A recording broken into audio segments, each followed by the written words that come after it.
આજે આપણે એકદમ ઊંડાણપૂર્વક વાત કરવાના છીએ અને જુઓ આ કોઈ સામાન્ય ચૂંટણીનું વિશ્લેષણ નથી. અહીં આપણે પાલિતાણા ગુજરાતની એક વિધાનસભા બેઠકને એક કેસ સ્ટડી તરીકે લઈશું અને એના દ્વારા ભારતીય રાજકારણની નસ પકડવાની કોશિશ કરીશું. આ છે પાલિતાણા, ગુજરાતના સૌરાષ્ટ્ર વિસ્તારમાં આવેલું. એક રીતે જોઈએ તો ભારતના રાજકીય ભવિષ્યના મોટા યુદ્ધમાં આ એક નાનકડી પણ ખૂબ જ મહત્વની યુદ્ધભૂમિ છે. અહીંની હાર જીતને સમજીને આપણે ચૂંટણીની મોટી વ્યૂહરચનાના વલણોને સમજી શકીએ છીએ. તો આપણી આખી વાતચીતનો રસ્તો કેવો રહેશે?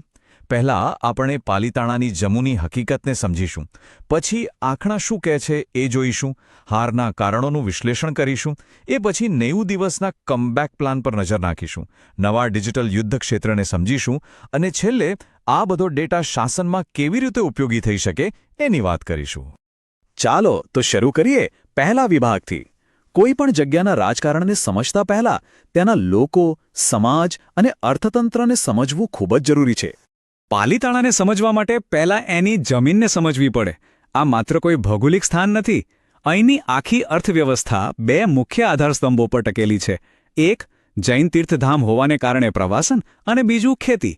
અને જો વસ્તીની વાત કરીએ તો અહીં ઓબીસી, ખાસ કરીને કોળી સમાજનું પ્રભુત્વ છે, જે લગભગ 35% છે.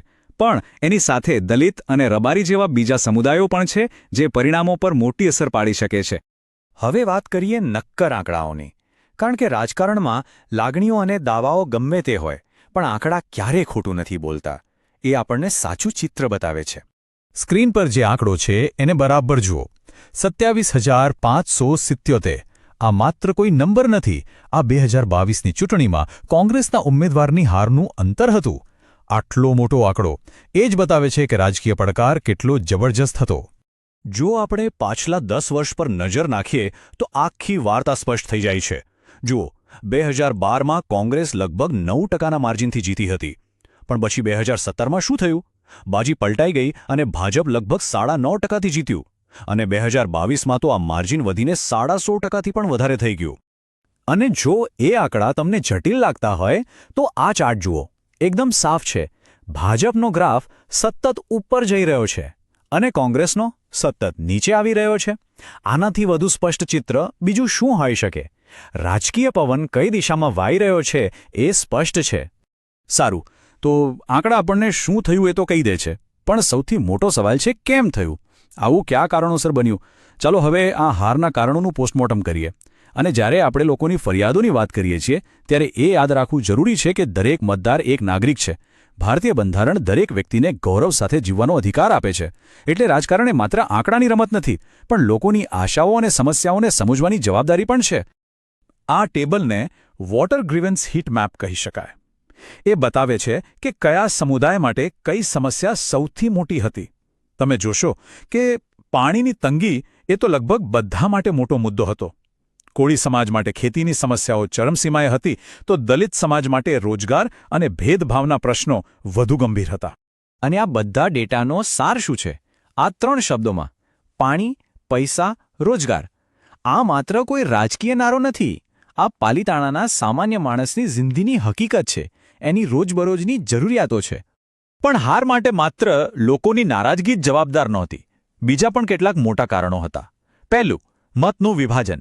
આમ આદમી પાર્ટીએ લગભગ 15% મત ખેંચી લીધા, જે સીધા ભાજપ વિરોધી વોટ બેંકમાં ભાગ પાડી ગયા. બીજું, કોંગ્રેસનો જે પરંપરાગત ગ્રામીણ ઓબીસી આધાર હતો એમાં મોટું ધોવાણ થયું. અને ત્રીજું અને સૌથી મહત્વનું, સંગઠનની લડાઈમાં ભાજપનું બૂથ લેવલ મેનેજમેન્ટ ઘણું મજબૂત સાબિત થયું. ઓકે, તો આપણે સમસ્યા જોઈ, કારણો સમજ્યા. હવે સમાધાનની વાત કરીએ. જો આ પરિસ્થિતિમાંથી ફરી ઊભા થવું હોય તો શું કરવું? એના માટે એક ચોક્કસ રોડમેપ જોઈએ. આ છે 90 દિવસનો એક કમબેક બ્લૂપ્રિન્ટ. આ કોઈ હવામાં બનાવેલી યોજના નથી. એને 4 તબક્કામાં વહેંચવામાં આવી છે. પહેલા તબક્કામાં, એટલે કે ચૂંટણીના 90થી 60 દિવસ પહેલાં, ફોકસ માત્ર સંગઠનને ફરીથી બેઠું કરવા અને જમીન પરના મુદ્દાઓને સમજવા પર હોય છે. પછી બીજા તબક્કામાં લોકો સુધી પહોંચીને સંદેશો પહોંચાડવાનો હોય છે. ત્રીજા તબક્કામાં ઉમેદવારને લોકોની વચ્ચે લઈ જવાનો. અને છેલ્લા તબક્કામાં મતદારોને મતદાન મથક સુધી લઈ જવાનો હોય છે. અને આજના જમાનામાં કોઈ પણ રણનીતિ ડિજિટલ પાસા વગર અધૂરી છે. હવે લડાઈ માત્ર જમીન પર, ગલીઓ અને મોહલ્લામાં નથી, પણ લોકોના મોબાઈલ ફોનની સ્ક્રીન પર પણ છે. પહેલાં શું થતું? મોટી રેલીઓ, ઘરે ઘરે જઈને પ્રચાર, પોસ્ટરબાજી, એ બધું આજે પણ છે, પણ એનું સ્વરૂપ બદલાઈ ગયું છે. મોટી રેલીઓની જગ્યાએ હવે દરેક ગામ માટે અલગ હાઇપર લોકલ મેનિફેસ્ટો બને છે. પત્રિકાઓની જગ્યાએ હવે ઇન્સ્ટાગ્રામ રીલ્સ છે, અને સામાન્ય પ્રેસ કોન્ફરન્સની સાથે સાથે હવે ફેક્ટ ચેક કરનારી ટીમો પણ છે. આ નવા હથિયારો કયા છે? જેમ કે વોટ્સએપ પોડ્સ. આ નાના નાના ગ્રુપ્સ છે જેનો ઉપયોગ માત્ર મેસેજ મોકલવા માટે નહીં, પણ અફવાઓને રોકવા માટે પણ થાય છે. પછી છે ઇન્સ્ટાગ્રામ રીલ્સ, જે ખાસ કરીને યુવા મતદારો સાથે સીધો ભાવનાત્મક સંબંધ બાંધે છે, અને સ્થાનિક પ્રભાવકો જેમ કે શિક્ષકો કે સામાજિક આગેવાનો એમનો ઉપયોગ કરીને લોકોનો વિશ્વાસ જીતવાનો પ્રયાસ થાય છે. ચૂંટણી જીતવી એક વાત છે, પણ સાચું કામ તો ત્યાંથી શરૂ થાય છે. આ બધો ડેટા, આ બધી મહેનત, એનો અંતિમ ઉદ્દેશ્ય શું છે? શાસન, ગવર્નન્સ. અને જ્યારે આપણે ડેટા આધારિત શાસનની વાત કરીએ છીએ, ત્યારે નાગરિકોની પ્રાઇવસી અને તેમની સંમતિ સર્વોપરી બની જાય છે. ભારતના નવા ડેટા પ્રોટેક્શન કાયદાનો મૂળભૂત સિદ્ધાંત પણ આ જ છે. લોકોનો વિશ્વાસ જીતવા માટે તેમના ડેટાનો જવાબદારીપૂર્વક ઉપયોગ કરવો અનિવાર્ય છે. આ પારદર્શિતા જ સારા શાસનનો પાયો છે. તો શાસન એટલે શું? શું એ માત્ર 5 વર્ષ રાજ કરવું છે? ના. શાસનને આપણે એક નવી રીતે જોવું જોઈએ. શાસન એટલે એક એવી સિસ્ટમ જે લોકોના ફીડબેક પર ચાલે. એક સર્વિસ ડિલિવરી સિસ્ટમ જે લોકોની ફરિયાદો સાંભળે અને તેનો સમયસર નિકાલ કરે. તો અંતમાં એક જ સવાલ ઊભો થાય છે. આ ડેટાના યુગમાં જ્યાં આપણી પાસે લોકોની વાત સાંભળવાના આટલા બધા સાધનો છે, શું જીતનો સાચો રસ્તો ફક્ત વધુ સારી રીતે, વધુ ધ્યાનથી લોકોની વાત સાંભળવાનો જ છે? આ પ્રશ્ન પર વિચારવા જેવું છે. જો તમે જનકેન્દ્રિત નેતા બનવા માંગતા હો અને તમારા મત વિસ્તારનો ઉત્કર્ષ કરવા માંગતા હો, તો blueprintstrategies.ai પર mgr@blueprintstrategies.ai પર સંપર્ક કરો, અથવા 080-4204-1602 પર કોલ કરો. રાજકારણથી પર એક ઉદ્દેશ્ય.